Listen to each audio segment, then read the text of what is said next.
One afternoon, Emily was being prepared to take a goods train up to Marham. As she waited, she noticed Murdoch looking rather glum. Are you alright there, Murdoch? She asked curiously. Oh, I'm fine, just reminiscing. What about? Wondered Emily. About a close friend that I used to work with back on British Railways. Would you like to hear it? Yes, please. Emily replied. And so this is the story Murdoch told her. Before I came to Sodor, I worked on British Railways, pulling goods trains up and down the network. I loved it there. The challenging gradients and friendly faces made it no better place to be. But one day the shedmaster came up to me. Murdoch, you have done very well, and as a reward for your hard work, you will be given a new coat of black paint with red stripes. Oh, yes, sir, thank you, sir, I replied happily, and hurried away to the works.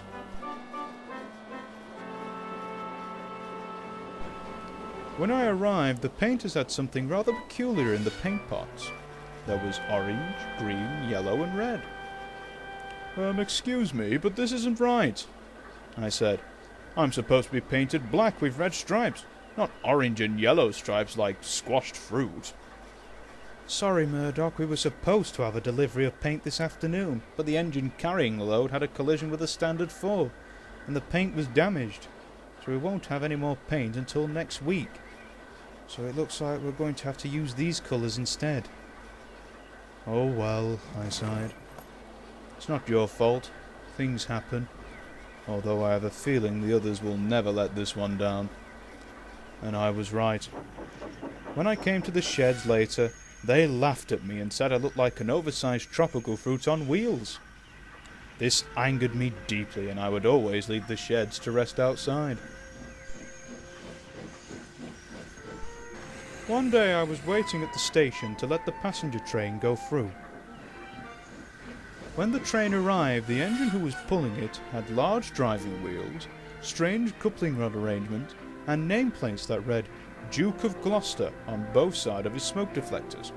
I was impressed. He looked very similar to the Britannias, but longer and had a smaller boiler. Hello there, he said. My name is Duke of Gloucester, and you are?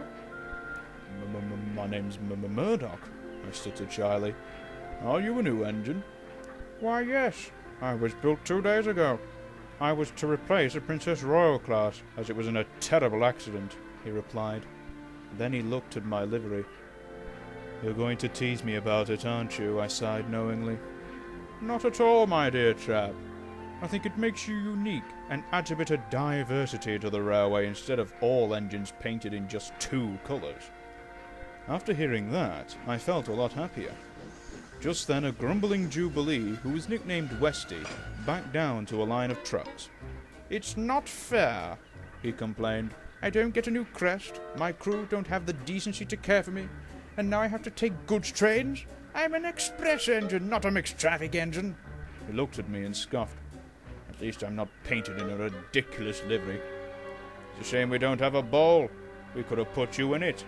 After all, that's where fruit belonged. How dare you, Duke of Gloucester snapped. Call yourself a steam engine, you're a disgrace to this railway. Haven't you got a train to take instead of teasing engines that are more significant than you? Westy snorted and puffed away with his trucks. Thank you, I replied. Mind if I call you the Duke instead? I think Duke of Gloucester is a bit of a mouthful, and the Duke sounds more fitting, if you know what I mean. Of course you can, smiled the Duke. It's nice to see that someone thought about the length of my name, and we chuckled together. We soon became very good friends, and for many years we worked alongside one another. And when the Duke suffered from being a poor steamer, I'd gladly take over his express trains.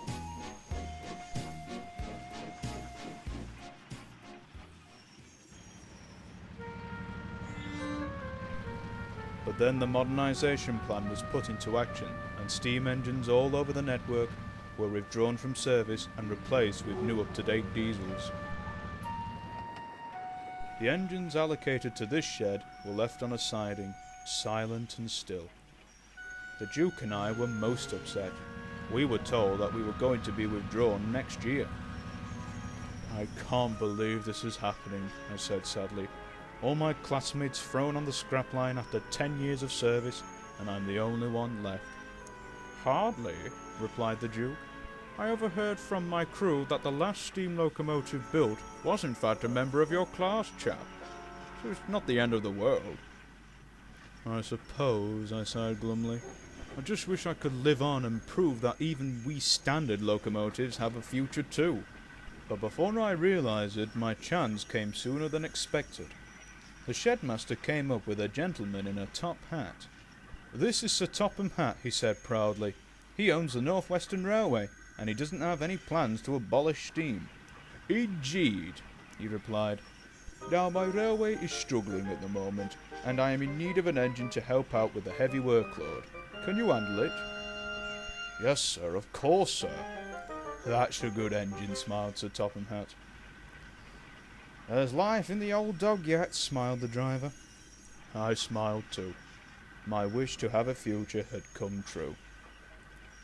Soon it was time for me to leave for my long journey to the North Western Railway. I was sad to leave the Duke behind. Not to worry, chap, he said. We'll meet again some day. You promise, I replied. I promise. Then with a hiss of steam, I puffed away, and the Duke watched until I was out of sight.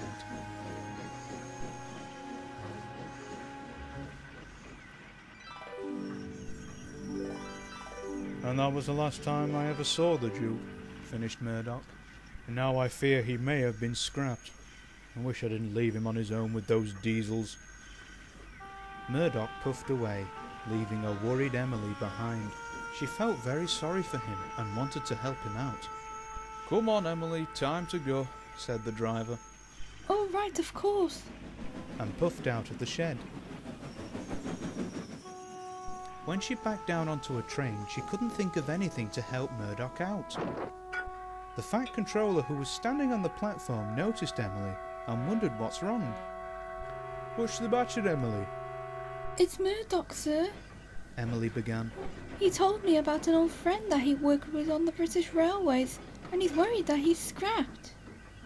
What was the engine's name? The Fat Controller asked. Duke of Gloucestershire. The Fat Controller thought for a moment. The name rings a bell, but I can't put my finger on it, he replied. What does he look like? He's a big green engine with nameplates, described Emily. Then the Fat Controller smiled. Yes, of course, he cried. Now I remember him. Now I'm not promising anything, but I'll see what I can do. And hurried to his office. Emily felt proud as the guard blew his whistle.